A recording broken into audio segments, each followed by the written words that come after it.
Join Hasriso YouTube channel to learn maths the simple and easy way. அஸ்ஸலாமு அலைக்கும் வரஹ்மத்துல்லாஹி வபரகாத்துஹு. பார்ட் 1ல வரக்கூடிய 5 கேள்விகளையும் பார்த்த இப்போ நாங்கள் இன்றைக்கு ஸ்டார்ட் பண்ண போகிற பார்ட் 2ல ஏ பகுதி. அப்போ முக்கியமாக நாங்கள் ஆரம்பத்திலே தெரிஞ்சுக்கணும், பார்ட் 2ல ஏ பகுதி பி பகுதி என்று 2 பகுதியில் இருக்கிறேன். அப்போ ஏ பகுதியில் 6 கேள்விகள் வார, பி பகுதியில் 6 கேள்விகள் வார. அப்போ ஏ பகுதியில் 6 கேள்விகளையும் நாங்கள் கட்டாயம் எங்களுக்கு விரும்பின 5 கேள்வியை செய்யணும். அதே போல் பி பகுதியில் வாரத்திலையும் விரும்பின 5 கேள்விகள் செய்ய இயலும். ரைட். அப்போ ஏ பகுதியில் வளமையாக நாங்கள் 6 கேள்வியும் எப்படிப்பட்ட கேள்விகள் வாரன்றதெல்லாம் நாங்கள் முன்னைய வீடியோவில் பார்த்தோம். அப்போ அதில் நான் இன்றைக்கு தெரிவு செஞ்ச பாடம் என்னென்னா வரைப்பு.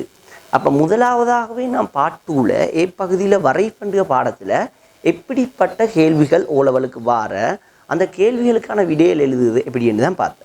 ரைட். அப்போ ஓலவலுக்கு கடைசி 10 வருடங்களாக எப்படிப்பட்ட கேள்விகள் வாரன்றத தொகுப்பை தான் நான் இந்த வீடியோவில் உங்களுக்கு தாரேன்.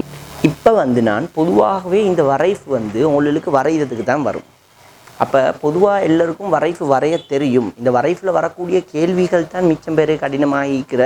அதனால் நான் நேரடியாக உங்களுக்கு வரைப்பொண்டை வரைஞ்சிட்டு இதில் எப்படிப்பட்ட கேள்விகள் வார, அதாவதாக இந்த கேள்வியில் ஃபுல் மார்க்ஸே நாங்கள் எடுக்கணும். அதுக்காக எப்படிப்பட்ட கேள்விகள் வாரன்றது தான் டிஸ்கஸ் பண்ண போகிறேன். அப்போ நான் இது எந்த வரைப்பு எடுத்தேன்டா எல்லாருக்கும் தெரியும், போன வருடம் 2023ஆம் ஆண்டில் ஓலவல் பரீட்சைக்கு வரைப்பு வரைஞ்சி வந்தேன். அப்போ பொதுவாக எல்லா வருடமும் மிச்சம் காலமாக வரைப்பு வரைகிறதுக்கு தான் வர. ஆனால் போன வருடம் எங்களுக்கு வரைப்பு வரைஞ்சி வந்த அந்த வரைஞ்சி வந்த வரைப்பை தான் உங்களுக்கு உதாரணமாக எடுத்தேன். அப்போ உங்களுக்கு போன வருடத்துக்கு கேள்வியை செய்யறதுக்கும் மிக இலகுவாகிக்கும்ன்றதுக்காக நான் இந்த வரைப்பை எடுத்தேன். ரைட். அப்போ பிள்ளைகள் முதலாவதாக வரைப்பை வரைஞ்ச பிறகு உங்கள்கிட்ட கேட்கப்படுகிற கேள்வி என்னென்றால் இழிவு பெருமானம் யாது. அப்போ இழிவு பெருமானம் என்றால் உங்களுக்கு தெரியும். இப்போ ஒருவேளை வரைப்பு 2 விதமாக வரலாம். ஒரு வரைப்பு உதாரணமாக ஒரு சமன்பாடு எடுக்கேனே, y சமன் x வர்க்கம் சக 4x சக 3 இப்படி என்று வந்தால் இது இழிவு பெருமானமுடைய வரைப்பு. அதே போல் இந்த எக்ஸ் வர்க்கம் என்றதுக்கு மறையில் வந்தால் அது உயர்வு பெருமானமுடைய வரைப்பு. அதாவதாக வரைப்புகள் 2 விதமாக வரலாம். ஒன்று இப்படி இழிவு பெருமானம் வரக்கூடிய வரைப்பு, அப்படி இல்லைன்னா வரைப்பு எப்படி வரலாம், உயர்வு பெருமானம் வரக்கூடிய வரைப்பாக வரலாம். அப்போ நான் இது போன வருஷம் இழிவு பெருமானமாக வரக்கூடிய வரைப்பு. அப்போ இப்படி இழிவு பெருமானமாக வரக்கூடிய வரைப்பு வந்தால் கேட்கப்படு கேள்வி இழிவு பெருமானம் யாது. அப்போ இழிவு பெருமானம் என்றால் பிள்ளைகள் ஆக கீழிய பெருமானம். இழிவு பெருமானம் என்றால் இதுதான் இழிவு பெருமானம் மறை 9. அப்போ இந்த கேள்வி எங்களுக்கு 2 விதமாக கேட்கலாம். ஒன்று இழிவு பெருமானம் யாதுன்னு கேட்கலாம், இல்லாட்டி இழிவு புள்ளியின் ஆள்கூறு யாது. அப்போ இழிவு பெருமானம் என்று கேட்டால் பிள்ளைகள் என்ன மறை 9 என்று கொடுக்கலும். ஆனால் இழிவு புள்ளியின் ஆள்கூறு என்று கேட்டால் அந்த இழிவு புள்ளி ஈக்கிறத எவ்விடத்தில் ஈக்கிறன்றதை நாங்கள் கொடுக்கணும். எவ்விடத்தில் என்றால் எக்ஸுக்கு நேராக எங்கே, வைக்கு நேராக எங்கே. ஆள்கூறுன்னு கேட்டாலே நாங்கள் எக்ஸ் ஆள்கூரையும் கொடுக்கணும், வை ஆள்கூரையும் கொடுக்கணும். அப்போ எங்களுக்கு எக்ஸ் ஆள்கூறு என்னவென்றால் 1 நேர் 1, வை ஆள்கூறு என்னவென்றால் எங்களுக்கு மறை 9. அப்போ 1, மறை 9 9 அல்ல, வை ஆள்கூறு மறை 9ஆக வரும். ரைட். அடுத்த கேள்வி எங்கள்கிட்ட கேட்கப்படுகிற கேள்வி என்னன்னா, இதை போட்ட கொஞ்சம் அழிச்சிட்டு பார்ப்போம். ரைட். நாங்கள் இப்போ ஒரு கேள்வி பார்த்த இழிவு பெருமானம் அல்லது இழிவு புள்ளியின் ஆள்கூரை பார்த்த. அடுத்த கேள்வியாக ஒரு சில சந்தர்ப்பத்தில் திரும்பட்புள்ளியின் ஆள்கூறு. அதாவதாக இந்த வரைப்பு அப்படி கீழுக்கு வந்து திரும்புறங்க மேலுக்கு போகிறதுக்கு ஸ்டார்ட் ஆகிற இந்த திரும்புக மறை 9 இவ்விடத்துல தான் திரும்புகிற அவருடையும் ஆள்கூரை கேட்டால் நாங்கள் மறை 9 என்று கொடுத்தால் பிழை. நாங்கள் எப்படி கொடுக்கணும்டா, எக்ஸ் அச்சுக்கு நேராக முதல்ல எக்ஸ் ஆள்கூறு என்ன 1, வை ஆள்கூறு மறை 9. அப்போ நாங்கள் திரும்பட்புள்ளியின் ஆள்கூறும் எங்களுக்கு 1, மறை 9 தான் வரும். அதே போல் இழிவு புள்ளியின் ஆள்கூறும் 1, மறை 9. ரைட். அடுத்ததாக இன்னொரு கேள்வி உங்களுக்கு வரவும், சமச்சீர் அச்சின் சமன்பாட்டை வரைக. அப்போ இந்த வரைப்பில் பிள்ளைகள் சமச்சீர் அச்சின் சமன்பாட்டை வரையச்சுன்னா நாங்கள் என்ன செய்யணும்டா, இந்த வரைப்பு சமனாக நடுவால் பிரிக்கிற விடமென்று பார்க்கணும். அப்போ சமனாக நடுவால் பிரிக்கிற விடமெண்டா இன்னி இடத்துக்கு தான் சமனாக நடுவால் பிரிக்குது, இந்த நேரொண்டுக்கு நேராக. அப்போ இது எங்களுக்கு சமச்சீர் அச்சின் சமன்பாட்டை வரைக வேண்டாம். நாங்கள் இந்த வரைப்பில் புள்ளிக்கோட்டினால் வரையப்பட வேண்டும். அதே போல் சமச்சீர் அச்சின் சமன்பாட்டை எழுதுகன்னு கேட்டால் இப்படி சமச்சீராக பிரிக்க சில எக்ஸுட எந்த பகுதியால் வருகிறது, நேர் 1. ஆகவே சமச்சீர் அச்சின் சமன்பாடு எக்ஸ் சமன் 1. இதை நாங்கள் மறக்கப்படாது. அப்போ முதல் கேள்வி என்ன? இழிவு பெருமானம்னு கேட்டால் மறை 9. அதே இழிவு புள்ளியின் ஆள்கூறுன்னு கேட்டால் 1, மறை 9. அடுத்த கேள்வி திரும்பட்புள்ளியின் ஆள்கூறுன்னு கேட்டால் 1, மறை 9. எங்கே திரும்புதோ அதை கொடுக்கணும். அடுத்த கேள்வியாக சமச்சீர் அச்சின் சமன்பாட்டை கேட்டால் எக்ஸ் சமன் 1 கொடுக்கணும். சமச்சீர் அச்சின் சமன்பாட்டை வரைக வேண்டா. இந்த வரைப்பில் புள்ளிக்கோட்டினால் நாங்கள் சமனாக எங்கே பிரிக்கப்படுகின்றதை நாங்கள் வரைஞ்சி காட்டணும்.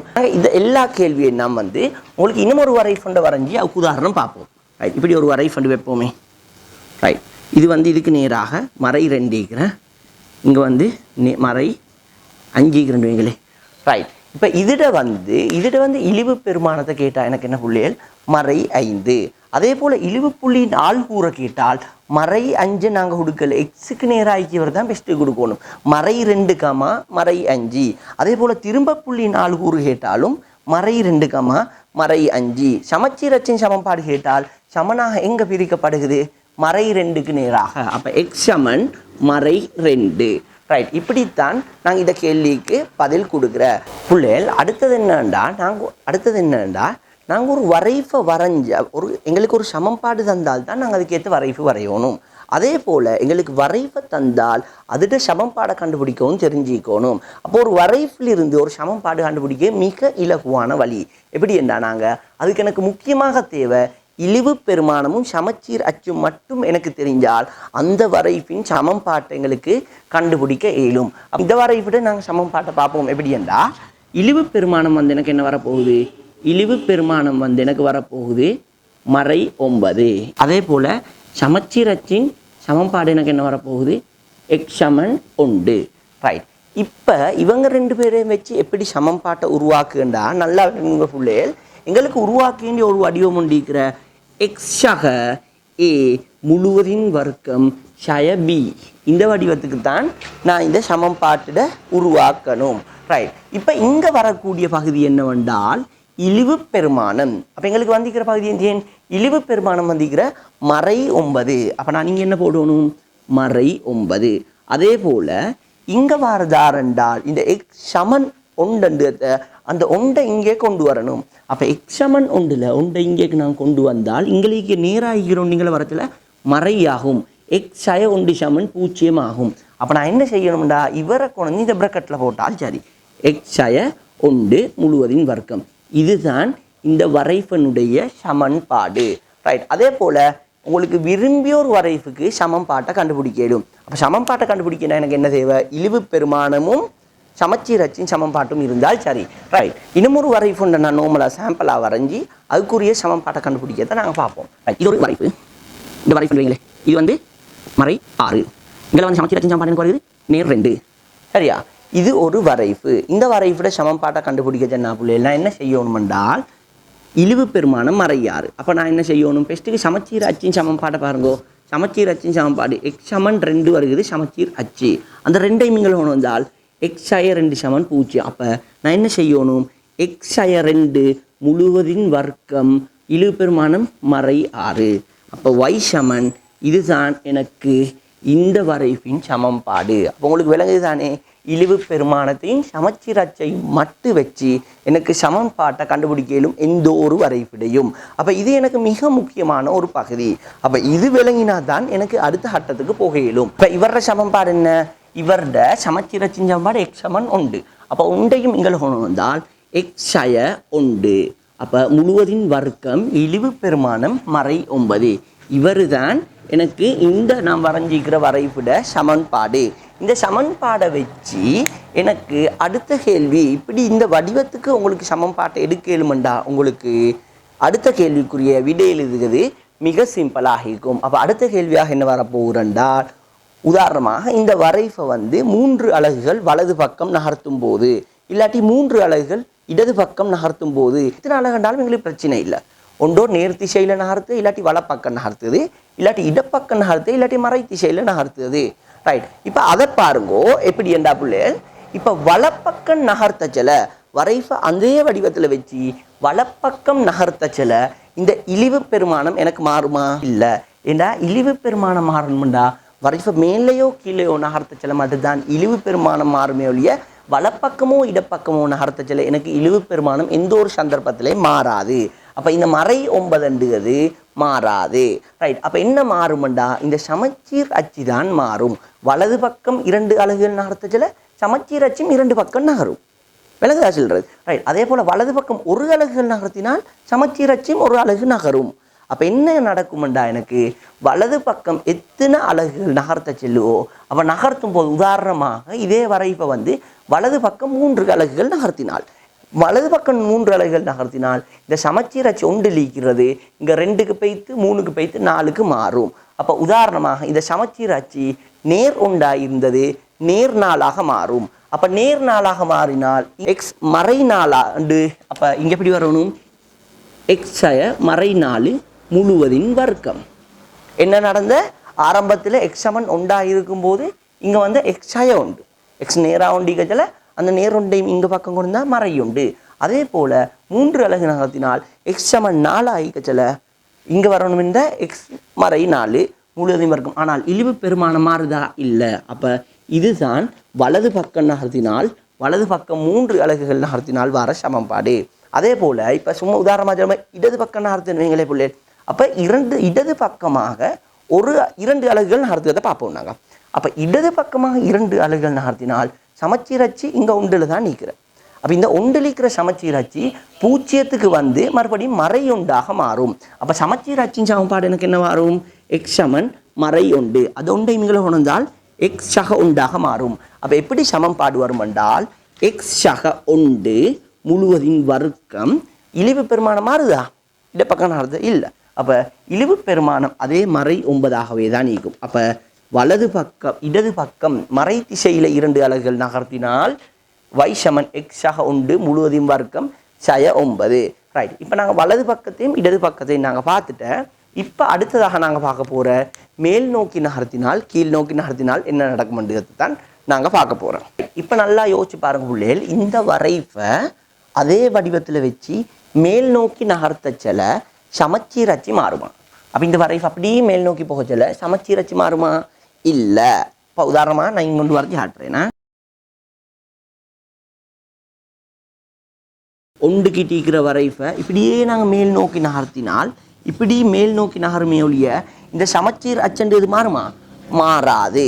ரைட். அப்போ சமச்சீர் அச்சு மாறலேண்டா மாறாது.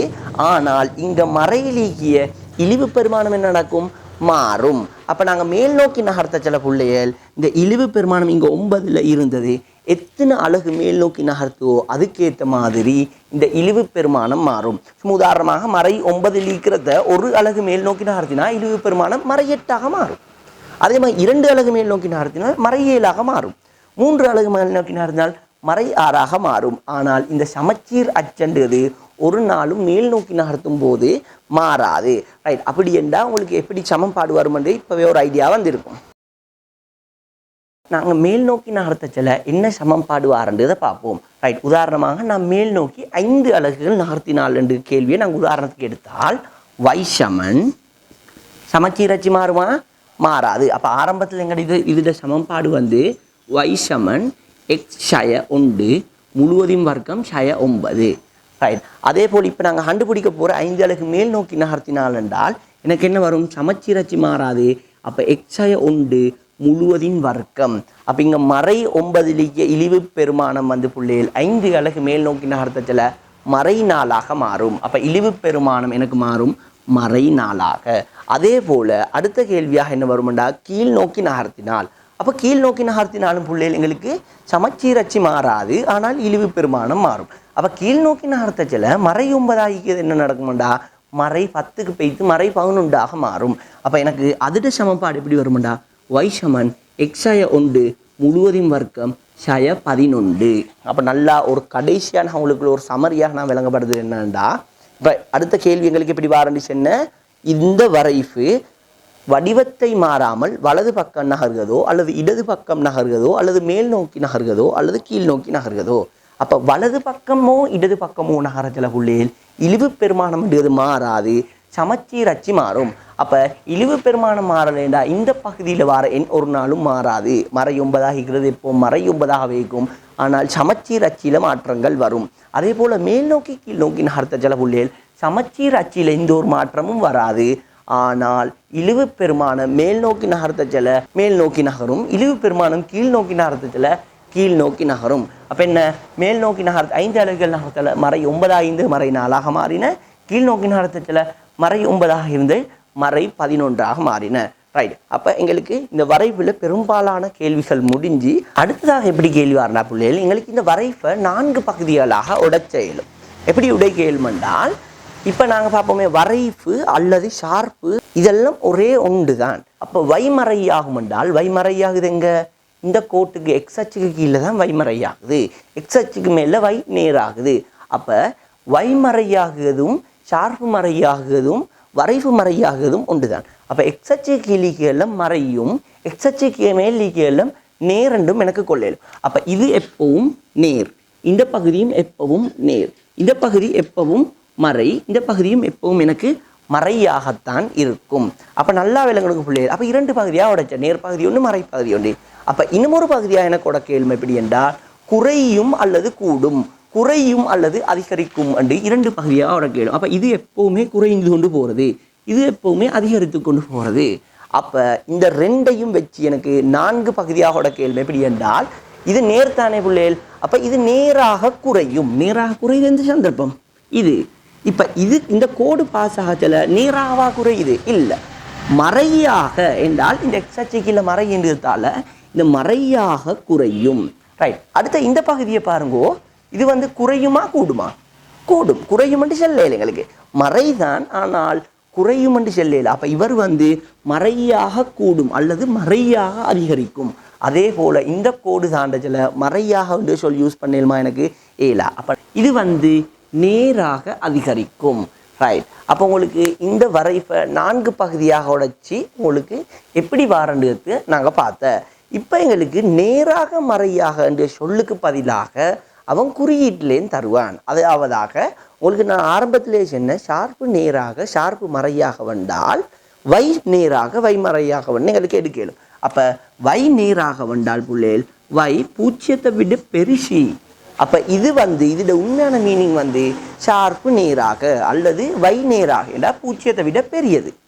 அதே போல் இப்படி வந்தால் 0 விட வை சிறுசி. அப்போ 0 விட வை சிறியது என்றால் ஷார்ப்பு அல்லது வை வந்து மறையாக வேண்டியதை மீனிங்கை எங்களுக்கு எடுக்கலும். ரைட். அப்போ இது ஏன் நாங்கள் பார்க்குறேன்டா, எங்களுக்கு ஒரு கேள்வி வார ஒரு பகுதியை தருவானவன். வை வந்து மறையாக குறையும் எக்ஸின் பெருமான வீச்சு யாது. இப்படி தந்தா பிள்ளைகள் மறையாக குறையும்டா இப்போ எங்களுக்கு தெரியும்.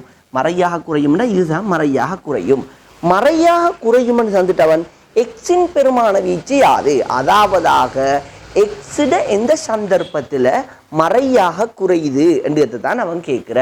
அப்போ பிள்ளை நல்லா பாருங்க, இது எக்ஸ் அச்சில் இந்த இதுக்கு இங்கழிக்கிற பகுதி, இந்த மறை 2க்கு இங்கழிக்கிற பகுதி எல்லாம் வந்து நேராக குறையும்.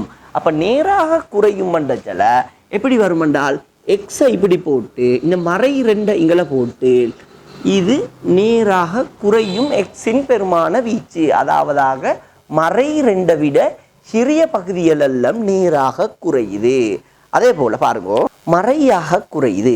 மறையாக குறையுதுங்கண்டா பாருங்க பிள்ளைகள், இந்த மறையாக குறையும் எக்ஸின் பெருமான வீச்சு இந்த இதுக்கு நடுவில் இருக்கிற சந்தர்ப்பத்தில் தான் மறையாக குறையுது.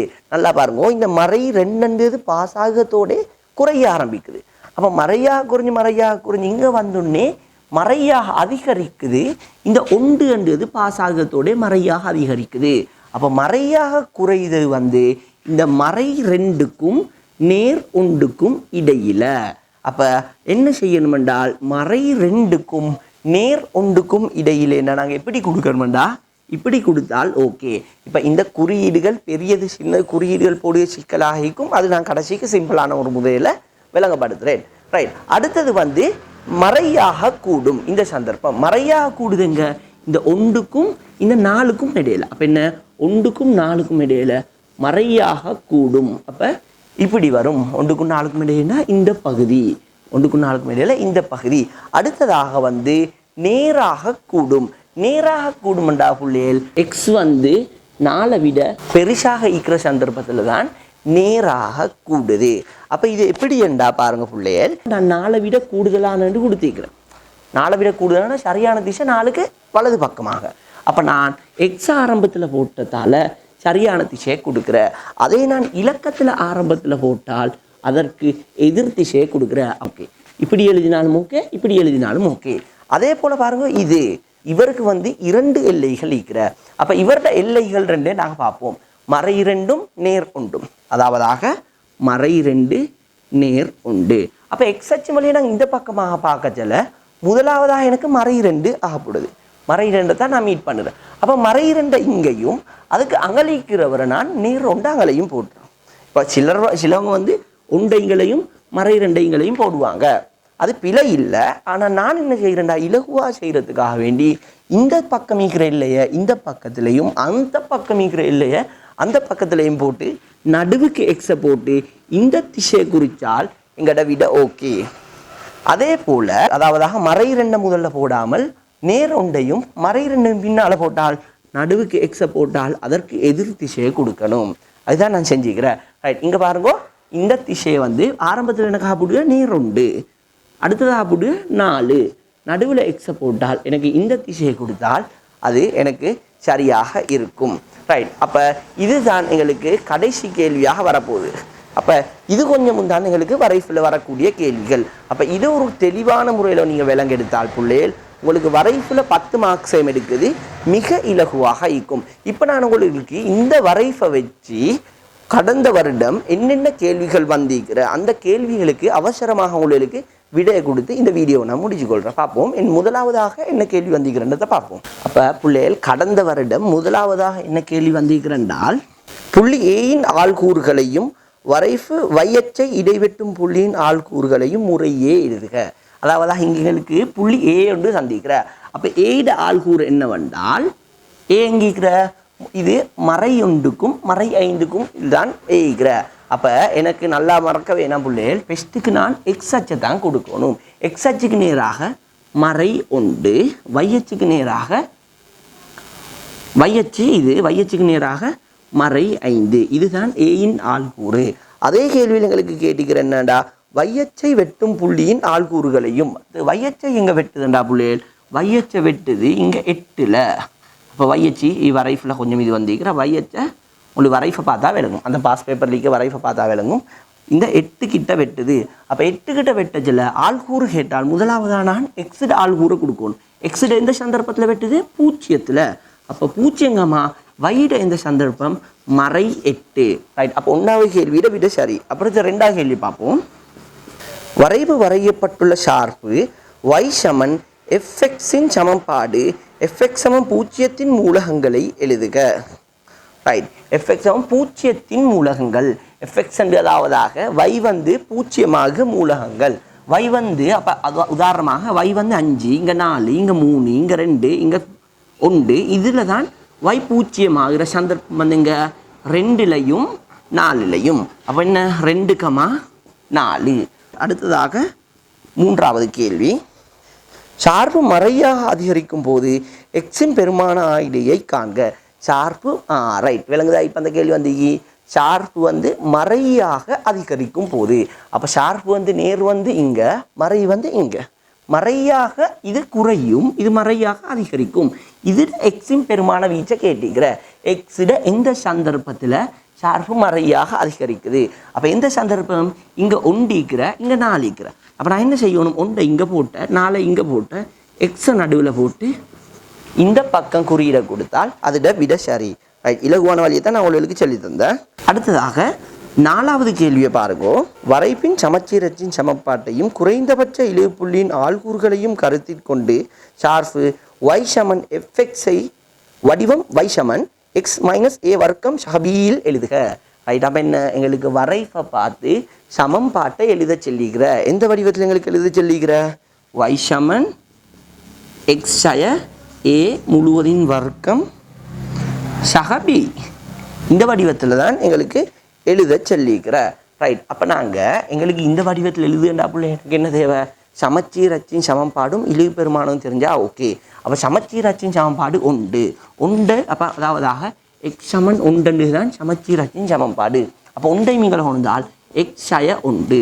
அப்போ எப்படி வரும் எனக்கண்டால் y சமன் எக்ஸய ஒன்று முழுவதின் வர்க்கம் இழிவு பெருமானம் என்ன புள்ளே மறை 9 மறை 9 ரைட். அப்போ நான் அந்த வடிவத்துக்கு மாற்றினால் எனக்கு வார சமன்பாடு y சமன் எக்ஸய ஒன்று முழுவதின் வர்க்கம் மறை 9 என்று விட வரும். 5வது கேள்வியை பாருங்க. தரப்பட்டுள்ள வரைப்பின் வடிவத்தை மாற்றாமல் பேணிக்கொண்டு அதனை ஆள்கூற்று தளத்தின் மீது 4 அலகுகளினால் நிலைக்குத்தாக மேல் நோக்கி இடம்பெயர்க்கும் போது கிடைக்கும் வரைப்பின் குறைந்தபட்ச புள்ளியின் ஆள்கூறுகளை எழுதி உரிய இருபடிச்சார்பை எழுதுக. அப்போ என்ன எழுத சொல்லிக்கிற வரைப்பு நிலைக்குத்தாக மேல் நோக்கி 4 அலகுகள் மேல் நோக்கி நகர்த்த செல்லவாட சமன்பாடு தான் கேட்குற. ரைட் பிள்ளைகள். அப்போ மேல் நோக்கி நகர்த்துனா நான் ஆரம்பத்திலே சொன்ன சமச்சீரச்சு மாறுமா மாறாது. அப்போ நிலைக்குத்தாக மேல் நோக்கி 4 அலகுகள் நகர்த்த செல்லவாற சமன்பாட்டை கேட்குற. அப்போ நிலைக்குத்தாக மேல் நோக்கி நகர்த்த செல்ல பிள்ளைகள் ஒரு நாளும் சமச்சீரச்சின் சமன்பாடு மாறாது. அப்போ சமச்சீரச்சின் சமன்பாடு மாறலேண்டா இதே தான் வரும். y சமன் எக்ஸய ஒன்று முழுவதின் வர்க்கம் 4 அலகு மேல் நோக்கி நகர்த்த செல்ல பிள்ளைகள் இழிவு பெருமானம் மறை 9 ஆகிக்கிறது. என்னவா மாறும் மறை 5 மாறும். அப்போ என்ன மறை 5. இப்போ உண்மையாகவே நீங்கள் பிள்ளைகள் இந்த வீடியோவில் நீங்கள் தெளிவாக விளங்கெடுத்திருந்தால் உங்களுக்கு பாஸ் பேப்பரில் வரக்கூடிய எந்த ஒரு வரைவு கேள்வியையும் செய்வது மிக இலகுவாக இருக்கும். ரைட். அப்படி என்றால் பிள்ளைகள் இன்ஷா அல்லாஹ் நாங்கள் அடுத்த வீடியோவில் இன்னமொரு கேள்வியில் சந்திப்போம். அஸ்ஸலாமு அலைக்கும் வரஹ்மத்துல்லாஹி வபரகாத்துஹு.